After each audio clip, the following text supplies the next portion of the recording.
Video पसंद आए तो लाइक बटन पर क्लिक करें, चैनल को सब्सक्राइब करें और अपने दोस्तों के साथ शेयर करें।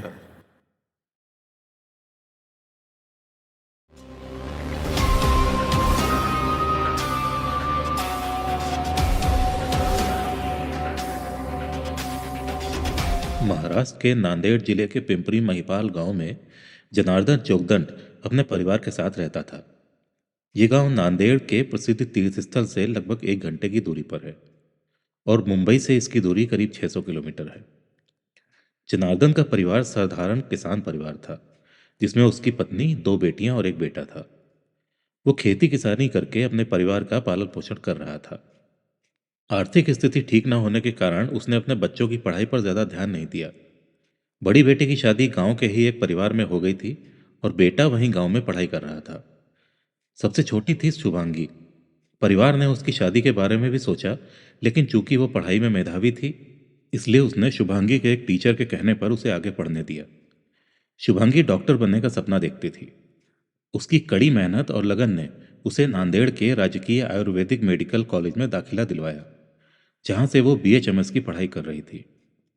उस साल वो 5वें सेमेस्टर में थी और उसकी उम्र केवल 22 वर्ष की थी।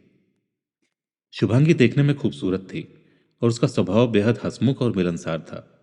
घर में सभी उसको बहुत प्यार करते थे और उसकी मेडिकल की पढ़ाई से सभी को उम्मीदें थीं कि वो डॉक्टर बनकर न केवल घर का नाम रोशन करेगी, बल्कि परिवार की आर्थिक स्थिति को भी सुधारने में मददगार बनेगी।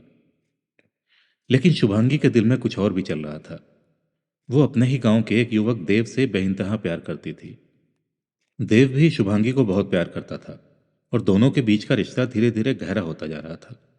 उनका प्रेम इतना प्रगाढ़ हो गया था कि दोनों ने एक दूसरे के साथ जीवन बिताने की कस्में खाई थी। शुभांगी और देव अपने भावी जीवन के सपनों में खोए हुए थे, लेकिन ऐसी बातें कई दिनों तक छुपाई नहीं छिप सकती। जब शुभांगी के घर वालों को इस प्रेम संबंध के बारे में पता चला, तो वो बुरी तरह से नाराज हो गए। उनके लिए गांव की प्रतिष्ठा और सामाजिक मान्यता सबसे ऊपर थी और इस प्रेम को वो किसी भी कीमत पर स्वीकार नहीं कर सकते थे। ये सच था कि जनार्दन जोगदंड अपनी बेटी शुभांगी से बहुत प्यार करता था, लेकिन जब उसे यह पता चला कि उसकी बेटी गांव के एक युवक देव के साथ प्रेम संबंध में है, तो ये उसके लिए असहनीय हो गया। गांव के एक साधारण से परिवार के लिए यह बात सामाजिक प्रतिष्ठा के खिलाफ थी। जनार्दन और उसकी पत्नी ने शुभांगी को समझाने की भरकस कोशिश की, उसे खानदान की इज्जत और ममता की दुहाई देकर अपने प्रेमी को छोड़ने पर मजबूर किया। शुभांगी अपने माता पिता के दबाव और परिवार की इज्जत को बचाने के लिए भारी मन से अपने प्रेमी को भूलने और पिता द्वारा चुने गए किसी अन्य लड़के से शादी करने के लिए तैयार हो गई। ये निर्णय जनार्दन के लिए बड़ी राहत लेकर आया। वो अपनी बेटी के भविष्य के लिए संतुष्ट था और उसे जल्द ही एक उपयुक्त लड़का मिल गया।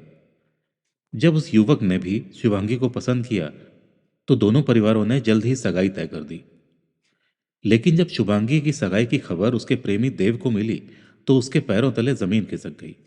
वो स्तब्ध था और ये सोचने लगा कि जिस शुभांगी के साथ उसने अपनी पूरी जिंदगी बिताने का सपना देखा था, अब वो किसी और की होने जा रही है। देव के लिए शुभांगी के बिना जीवन की कल्पना असंभव थी। वो किसी भी कीमत पर सगाई को तोड़ना चाहता था, ताकि शुभांगी उसकी हो सके। देव के पास शुभांगी के साथ बिताए हुए निजी पलों की तस्वीरें थीं। अचानक उसके दिमाग में एक खतरनाक योजना आई। अगर ये इन तस्वीरों को वो शुभांगी के होने वाले पति तक पहुंचा दे, तो शायद उसकी सगाई टूट सकती है। देव ने इसी योजना को अंजाम देने का मन बना लिया। देव ने अपनी योजना को शिवांगी की सगाई की तारीख से कुछ दिन पहले अंजाम देने का फैसला किया। उसने शुभांगी के होने वाले पति को उन दोनों की अंतरंग पलों की तस्वीरें भेज दी। जब शुभांगी के होने वाले पति ने यह तस्वीरें देखी, तो वो गुस्से से आग बबूला हो गया। इस अप्रत्याशित घटना ने उसके अंदर विश्वासघात की भावना को भड़का दिया और उसने जनार्दन जोगदंड को उसकी बेटी की काली करतूत के बारे में बताया। बहुत भला बुरा कहने के बाद उसने सगाई तोड़ने का फैसला कर लिया। शुभांगी की सगाई, जो उसके परिवार के लिए एक बड़े सपने की तरह थी, उसके प्रेमी देव की वजह से टूट गई। जनार्दन जोगदंड के लिए यह किसी सदमे से कम नहीं था। उसने कभी सपने में भी नहीं सोचा था कि जिस बेटी की शादी के बारे में उसने उसके परिवार ने बड़े बड़े सपने देखे हैं, वही बेटी समाज में उनको अपमानित करने का कारण बनेगी। जब गांव में यह खबर फैली कि शुभांगी की सगाई टूट गई है, तो लोग जनार्दन और उनके परिवार से दूरी बनाने लगे। गांव में उनकी इज्जत पूरी तरह से मिट्टी में मिल गई। और जनार्दन को समाज में अपना मुंह छिपाने की नौबत आ गई। यह स्थिति जनार्दन के लिए असहनीय हो गई थी। अपमान और बेइज्जती के इस दौर में जनार्दन के दिल में अपनी ही बेटी के प्रति गहरे क्रोध ने जन्म ले लिया। उसने किसी से कुछ कहे बिना अपनी बेटी की हत्या करने का निश्चय कर लिया। जनार्दन ने अपने बेटे कृष्णा जोगदंड, भतीजे गिरधारी, चचेरे भाई गोविंद और साले केशव शिवाजी कदम के साथ मिलकर शुभांगी की हत्या की योजना तैयार की। 22 जनवरी 2023 की रात जनार्दन जोगदंड ने अपनी योजना को अंजाम देने के लिए अपनी पत्नी को किसी बहाने से मायके भेज दिया। शाम को जब शुभांगी खाना खाने के बाद सो गई, तो जनार्दन और उसके साथी, जो पहले से ही इस घिनौनी साजिश में शामिल रहे थे, सबने मिलकर खूब शराब पी और फिर दबे पांव उसके बिस्तर के पास पहुंच गए। शुभांगी गहरी नींद में थी, उसे कुछ महसूस नहीं हुआ। उन्होंने बड़ी बेरहमी से उसका गला घोंटकर उसकी जिंदगी खत्म कर दी। रात के अंधेरे और सन्नाटे में जब कोई उन्हें देख नहीं सकता था, पांचों आरोपी शुभांगी की लाश को खाद के बोरे में डालकर घर से कुछ दूरी पर स्थित अपने प्याज के खेत में ले गए। वहां उन्होंने लाश को रखकर ननिहाल में मौजूद उनकी मां को भी बुला लिया। जनार्दन ने अपनी पत्नी से झूठ बोलते हुए कहा कि शुभांगी की करंट लगने से मृत्यु हो गई है। उसने शुभांगी की मां को सिर्फ चेहरा दिखाया और जल्दी जल्दी में लाश का अंतिम संस्कार करने का नाटक किया। शुभांगी की लाश को खेत में जला दिया गया और राख और जो अस्थियां बचीं उन्हें समेटकर पास की नदी में बहा दिया गया। जिस जगह शुभांगी की लाश को जलाया गया था, अगले दिन उस जगह पर सबूत मिटाने के लिए हल चलवाया और उसे पानी से अच्छी तरह पटाया गया, ताकि किसी को भी वहां जलने के कोई निशान या राख न दिखाई दे। इस तरह उन्होंने बड़ी सावधानी से सबूत मिटाने की कोशिश की, लेकिन सच्चाई ज्यादा दिनों तक छुप नहीं सकी। अगले दिन से जनार्दन चोगदंड और उसके परिवार के सदस्य घर में ऐसे रहने लगे जैसे कुछ हुआ ही नहीं है। उन्होंने पूरी कोशिश की कि गांव वालों को कुछ भी शक न हो और वो अपनी सामान्य दिनचर्या में लिप्त रहे। लेकिन नांदेड़ में शुभांगी के साथ पढ़ने वाले उसके दोस्त बार बार उसके मोबाइल पर संपर्क करने की कोशिश कर रहे थे। गांव में रहते हुए भी शुभांगी अपने दोस्तों से नियमित रूप से बात करती थी, लेकिन पिछले 2-3 दिनों से शुभांगी के दोस्तों का उससे कोई भी संपर्क नहीं हो पा रहा था। उसका मोबाइल फोन भी लगातार बंद आ रहा था, जिससे चिंता और बढ़ गई। दोस्तों ने सोशल मीडिया के माध्यम से भी उससे जुड़ने की भरपूर कोशिश की, लेकिन फिर भी संपर्क नहीं हो पाया।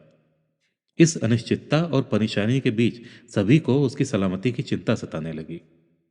जब 2-3 दिनों तक शुभांगी से कोई संपर्क नहीं हो पाया और उसका मोबाइल नंबर लगातार बंद आता रहा, तो दोस्तों की चिंता और बढ़ गई। आखिरकार 26 जनवरी 2023 को उन्होंने शुभांगी की गुमशुदगी की सूचना पुलिस को दे दी। एक गौर करने वाली बात यह भी थी कि पिंपरी के इस गांव की आबादी करीब 2000 के आसपास है और इस परिवार के अलावा किसी और को इस कांड की कानो कान खबर तक नहीं लगी। थाने में मौजूद एसआई चंद्रकांत ने तुरंत इस मामले को गंभीरता से लिया और पिंपरी महिपाल गांव की ओर रुख किया। गांव पहुंचने पर एसआई चंद्रकांत शुभांगी के घर पहुंचे, जहां उसका पिता जनार्दन जोगदंड मौजूद था। जब चंद्रकांत ने शुभांगी के बारे में पूछा, तो जनार्दन ने गोलमोल जवाब देने शुरू कर दिए, जो संदेह को और गहरा कर रहे थे। एसआई चंद्रकांत जनार्दन जोगदंड को पूछताछ के लिए थाने ले आए। वहां जब जनार्दन से सख्ती से शुभांगी के बारे में पूछा गया, तो उसने बिना किसी हिचकिचाहट के अपनी बेटी की हत्या करने की बात कबूल कर ली। जनार्दन का यह कन्फेशन एसआई चंद्रकांत के लिए भी चौंकाने वाला था। चंद्रकांत ने आश्चर्यचकित होकर पूछा कि उसकी लाश कहाँ है। जनार्दन ने शांत भाव से जवाब दिया, सर, लाश को खेत में जलाने के बाद उसकी राख और अस्थियां नदी में बहा दी गईं। इस काम में मेरा बेटा, भतीजा और साले ने मेरी मदद की थी। मामला गंभीर था और इसकी भयानकता को समझते हुए एसआई चंद्रकांत ने तुरंत वरिष्ठ अधिकारियों को सूचित कर दिया। एसपी के निर्देश पर एक विशेष पुलिस टीम का गठन किया गया, जिसने जनार्दन को साथ लेकर अन्य आरोपियों के घर पर छापा मारा। पुलिस ने कृष्णा 19 वर्ष, गिरधारी 30 वर्ष, गोविंद 32 वर्ष और केशव शिवाजी 37 वर्ष को गिरफ्तार किया। जनार्दन जोगदंड की निशानदेही पर पुलिस टीम उस स्थान पर पहुंची जहां उन्होंने 22 जनवरी 2023 की रात शुभांगी की लाश का दाह संस्कार किया था। इसके बाद टीम उस नदी के किनारे भी गई जहां लाश की राख और अस्थियां बहाई गई थीं। पुलिस ने जब उस जगह की बारीकी से जांच की, तो उन्हें वहां कुछ मानव अस्थियां भी मिली, जिन्हें फौरन अपने कब्जे में ले लिया गया था। साथ ही फॉरेंसिक टीम ने भी घटनास्थल से कुछ महत्वपूर्ण नमूने एकत्र किए थे। सभी आरोपियों ने अपने अपराध को कबूल कर लिया।